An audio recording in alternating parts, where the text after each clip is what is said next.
ನಿಮಗೆ ಗೊತ್ತಾ, ಮನುಷ್ಯರು ತಮ್ಮ DNA ಸುಮಾರು 60% ಭಾಗನ ಬಾಳೆಹಣ್ಣಿಗೆ ಹಂಚ್ಕೋತಾರೆ ಅಂತ. ಅಂದರೆ ನಮ್ಮ DNA 60% ಬಾಳೆಹಣ್ಣಿಗೆ ಸಿಮಿಲರ್ ಆಗಿದೆ.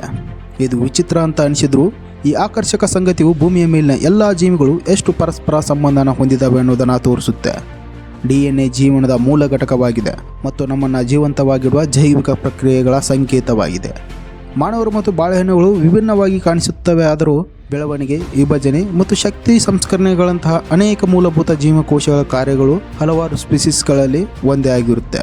ಒಟ್ಟಾರೆ 60%ನಷ್ಟು ಎಲ್ಲ ಜೀವಿಗಳು ಬದುಕಲು ಅಗತ್ಯವಿರುವ ಮೂಲಭೂತ ಕಾರ್ಯವಿಧಾನಗಳನ್ನು ಪ್ರತಿನಿಧಿಸ್ತವೆ. ನಾವು ಬಾಳೆಹಣ್ಣಿನಂತೆ ಕಾಣದಿದ್ದರೂ ಸಹ ನಾವು ಅದರೊಂದಿಗೆ ನೀವು ಯೋಚಿಸೋದಕ್ಕಿಂತ ಹೆಚ್ಚು ಸಾಮ್ಯತೆಯನ್ನು ಹೊಂದಿದ್ದೀವಿ.